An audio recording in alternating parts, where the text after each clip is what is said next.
Hello, je suis Adriana, coach formatrice professionnelle et créatrice de contenu. Au quotidien, j'accompagne les entreprises, dirigeants, managers et entrepreneurs pour engager le changement et convertir leurs objectifs en réussite. Avec ma casquette de créatrice de contenu, j'accompagne également les organisations pour les aider à être visibles sur le web. Seul ou en compagnie d'entrepreneurs inspirants, je vous propose d'explorer ensemble l'entrepreneuriat avec une vision à 360 degrés chargée de good vibes pour écouter vos ambitions et inspirer votre business. Installez-vous confortablement et let's go pour le démarrage de ce nouvel épisode. Enjoy! Bienvenue dans ce nouveau podcast où j'ai le plaisir d'inviter Isabelle Ferré, assistante digitale freelance, qui va vous partager son expérience pour ne plus subir sa vie professionnelle. Isabelle a été salariée d'entreprise durant une grande partie de sa carrière professionnelle et à un moment donné, elle s'est posé la question de savoir jusqu'à quand elle continuerait sur ce chemin et elle a pris la décision de se lancer dans l'entrepreneuriat. Isabelle est aussi la grande gagnante du concours du calendrier de l'Avent 2024 de Plumania en partenariat avec Am Sunshine. Installez-vous confortablement et let's go pour le démarrage de ce podcast. Hello Isabelle, comment vas-tu? Bonjour Adriana, ça va bien et toi? Eh bien, ça va très très bien. Je suis très heureuse de te rejoindre aujourd'hui au sein de ton entreprise. On va dire que j'ai pas eu à aller bien loin pour te rejoindre parce que nous sommes voisines. Tout à fait. Et comme quoi, il n'y a pas de hasard, il y a des rencontres parce qu'on se connaît à présent depuis plusieurs années dans le cadre personnel. Et qui aurait cru qu'on se retrouve aujourd'hui pour enregistrer ce podcast et que tu sois la grande gagnante du concours du calendrier de l'Avent? Tout à fait, j'étais la première étonnée d'ailleurs. Et c'est vraiment avec beaucoup de plaisir. Eh bien, en tout cas, je te remercie encore pour ta participation. Tu es présente pour vous inspirer, auditeurs. Si vous avez autour de vous des personnes qui subissent leur vie professionnelle, peut-être vous-même également, je te remercie Isabelle d'être parmi nous pour nous partager ton parcours et aussi surtout la manière dont tu as vécu cette transition pour passer du salariat à l'entrepreneuriat. Est-ce que tu peux nous parler un peu de toi, nous dire qui tu es, d'où tu viens et ce qui t'a mené à l'entrepreneuriat? Bien sûr, donc je m'appelle Isabelle, j'ai bientôt 55 ans, je suis mariée, j'ai 3 enfants, je viens du Val d'Oise, donc ça fait 18 ans maintenant que je suis dans l'Oise. Tu es arrivée avant moi, tu m'as devancé de 8 ans. Je suis arrivée en 2006. Je travaillais chez Automobile Peugeot dans le Val d'Oise pendant 16 ans.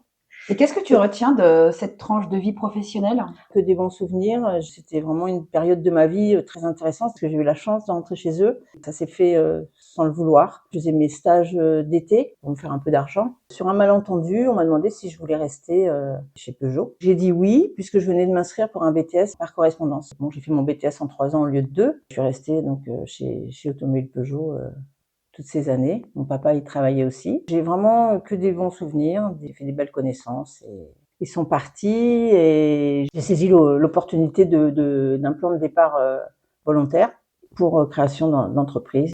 Après cette période professionnelle, donc tu arrives donc dans l'Oise. On est arrivé en 2006 et donc je me suis mis en congé parental. Et c'est pendant mon congé parental que j'ai pu créer mon entreprise et bénéficier du plan de départ volontaire. D'ailleurs, je rebondis sur ce que tu nous partages. Très souvent, c'est quand on a du temps pour réfléchir que ce genre de projet, ce genre d'ambition et d'envie arrive. Qu'est-ce que tu en dis? Tout à fait, c'est ça, d'être à la maison. En fait, tout simplement parce que mes 2 premiers, j'ai eu la chance que ce soit mes parents qui les gardent quand j'allais travailler, sauf qu'en déménageant dans l'Oise, mes parents étaient trop loin. Je me voyais pas mettre mon fils en nourrice. Enfin, j'ai essayé, mais non, c'était pas possible. Ça faisait des journées de 10 heures. J'ai pas fait un enfant pour le laisser 10 heures en nourrice. J'arrivais pas à concevoir ça. J'ai pas réfléchi longtemps, en fait. Ton cœur de maman s'est exprimé. Ah, c'est carrément ça. Carrément ça. Tout à fait. Et ensuite, durant cette période, comment est-ce que ton projet entrepreneurial s'est construit? J'ai sauté sur l'occasion de créer l'entreprise avec le plan de départ volontaire et j'ai été coachée, en fait. Ils ne laissaient pas partir comme ça simplement sur une idée toute simple. Enfin, j'ai été coachée pour justement connaître les démarches à faire, etc., voir ce que je voulais faire, comment le faire. Donc, j'ai été aidée à démarrer. En ayant toujours fait du secrétariat, je savais que je voulais rester dans cette branche.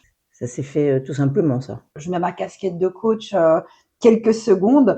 Être accompagné pour se lancer dans l'inconnu, c'est un moyen plus facile de pouvoir avancer avec clarté. Qu'est-ce que tu en penses? Tout à fait, surtout que pour moi, c'était comme de l'inconnu. À part le secrétariat, mais tout ce qu'il y a autour, c'était totalement inconnu pour moi. Ça, j'avoue que sans avoir été coachée, je suis pas sûre que ça aurait fonctionné. Non, il y avait des rendez-vous réguliers. Enfin, c'était vraiment, on était bien encadré. En ce qui concerne ton activité, qu'est-ce que tu proposais comme service ou accompagnement à l'époque? Alors à l'époque, c'était vraiment ce qu'on peut dire du télésecrétariat. C'était, je restais chez moi, mais j'avais des contraintes. Par exemple, j'ai travaillé pour des docteurs plusieurs années, enfin un ostéopathe et une sage-femme libérale. Donc il y avait des contraintes horaires puisque je répondais au téléphone, je gérais leur planning, etc. Donc à côté de ça, je pouvais faire des comptes rendus, plein de choses comme ça, l'administratif pour d'autres sociétés. Mais j'avais cette contrainte-là de rester à la maison. Dans un sens, ça m'arrangeait parce qu'il y avait mon bébé. C'était quand même contraignant. Parce que maintenant, j'ai revu ça différemment maintenant. Et à part ce point, en ce qui concerne, on va dire ta liberté en termes de temps dans ta journée, qu'est-ce que l'entrepreneuriat a changé dans ta vie en comparaison avec le salariat? Tout. Oui, Tout, ça c'est clair. Ça c'est oui, mais carrément.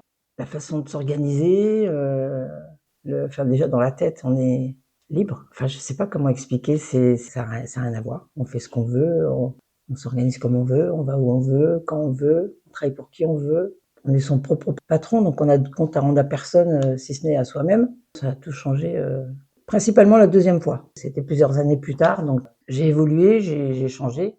Ça change tout. On se sent mieux. Je me sens à l'aise dans mes baskets, on va dire. Et justement, Isabelle, pour vous, auditeurs qui nous écoutez, un petit conseil que je souhaiterais te demander, plutôt une approche, ta vision sur l'entrepreneuriat. Quelles sont les limites de cette liberté selon toi pour continuer à entreprendre dans de bonnes conditions?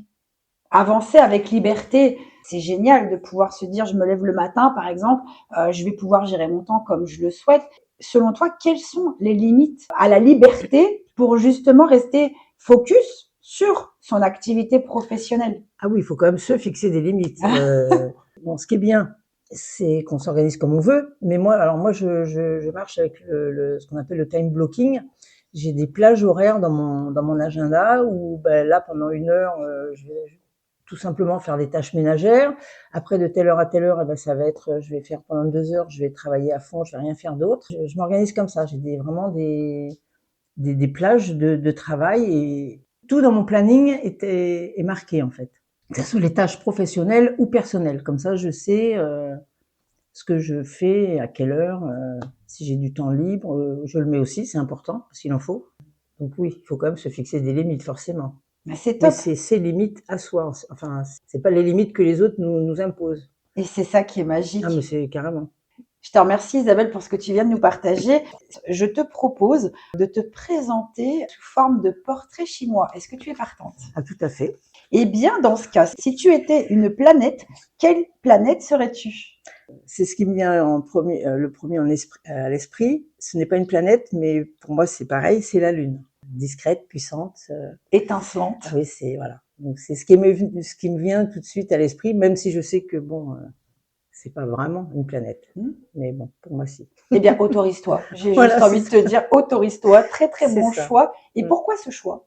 J'ai une attirance. Je fais beaucoup de choses. Je suis très attentionnée par rapport à tout ce qui est pleine lune, les nouvelles lunes. Il y a beaucoup de choses à faire, petits rituels, de petites choses qui tournent autour de ça, et je suis très orientée sur ça. Intéressant. D'ailleurs, là, je garde cette pépite dans un coin de la tête parce qu'il y a peut-être un podcast à faire à ce sujet ensemble, et ce serait avec une immense joie. Tout à fait. Et si tu étais une chanson, laquelle serais-tu? Depuis quelque temps, ça serait, c'est émotionnel, c'est Parler à mon père de Céline Dion. Très belle chanson. Bon, là, par contre, le pourquoi, je vais m'abstenir de te poser cette question. Déjà, ta réponse est très parlante. Voilà. Et si tu étais un mot, quel mot serais-tu? Alors là, j'en ai 2 en fait. J'ai bienveillance et empathie. Ce sont 2 mots qui résonnent en moi, qui bon sens. Qu'est-ce que ces 2 mots t'évoquent? L'empathie, parce que déjà je suis quelqu'un d'empathique, je sais que c'est même des fois c'est embêtant, mais bon, c'est comme ça.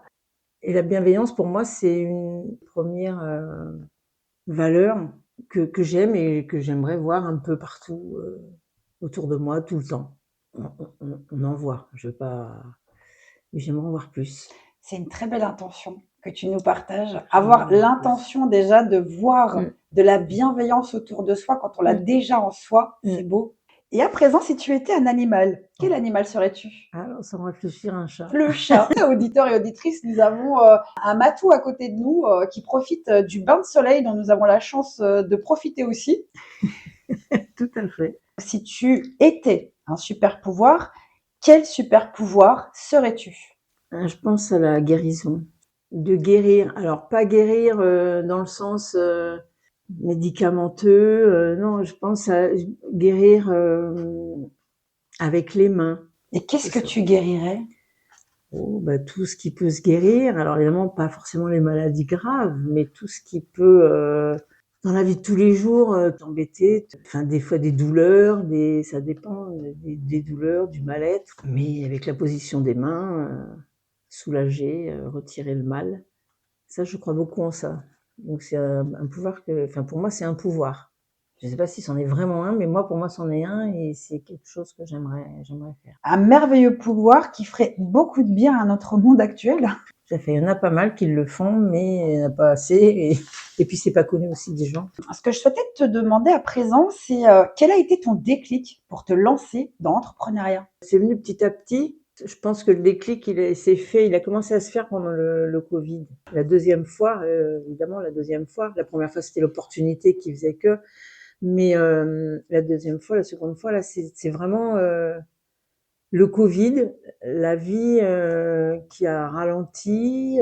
J'ai eu, alors je sais pas si on peut dire la chance, mais quelque part si, de pouvoir rester chez moi pendant 2 mois, donc en vivant à la campagne, on a eu 2 mois de beau temps, enfin donc, et tout ça a fait que j'ai eu le temps et j'étais dans les bonnes conditions pour réfléchir et me poser et ça a fait doucement son chemin, tout doucement.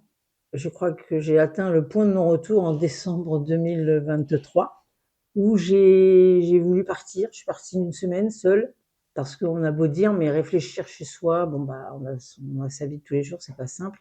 Je suis partie toute seule une semaine et je suis revenue, j'ai dit dans ma tête, je me suis dit là ça y est, c'est fait. J'ai tout programmé en douce, on va dire, avant de donner ma démission là où je travaillais. Je rebondis sur cette image de point de non-retour. C'est une façon très subtile de la partager, Isabelle. Vous qui nous écoutez, auditrices et auditeurs, qu'est-ce que ça vous évoque? Est-ce que peut-être vous avez vécu ce que tu as vécu à ce moment-là, Isabelle? N'hésitez pas à nous partager votre expérience et ce que vous avez traversé. Nous serons ravis de pouvoir échanger avec vous.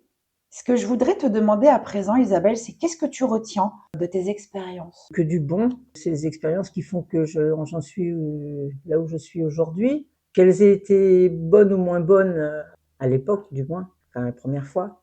Mais déjà, j'essaie de pas refaire les mêmes erreurs que la première fois. Je suis plus cadrée, je sais mieux ce que je veux maintenant par rapport à la première fois. Ça m'a servi. Est-ce que finalement, ça ne s'appellerait pas l'expérience, Isabelle?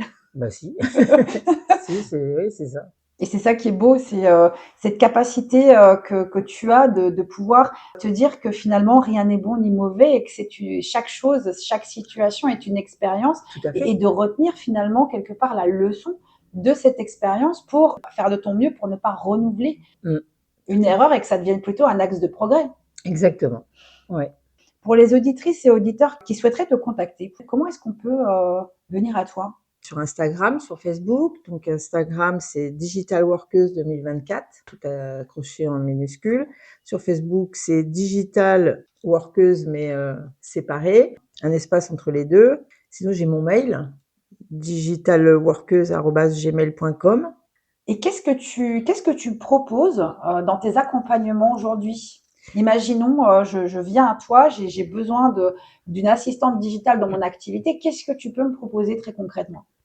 Tout ce qui est administratif déjà, compte rendu, des courriers, tout l'administratif général. Je suis ouverte à plein d'autres choses sur les réseaux, donc je peux faire de la rédaction de contenu.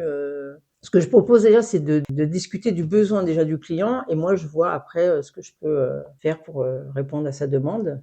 En administratif, c'est vrai que c'est général, c'est pour tout le monde pareil, mais après pour le reste, je vois au cas par cas.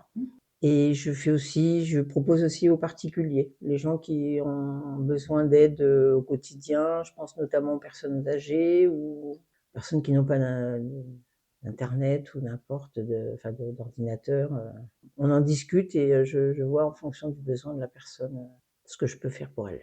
Et nous qui vivons en milieu rural aujourd'hui, il y a tellement de personnes âgées qui ont ce besoin d'être accompagnées, de pouvoir accéder ne serait-ce qu'à Internet. C'est tellement précieux d'avoir une personne à ses côtés qui peut prendre en charge cette partie administrative.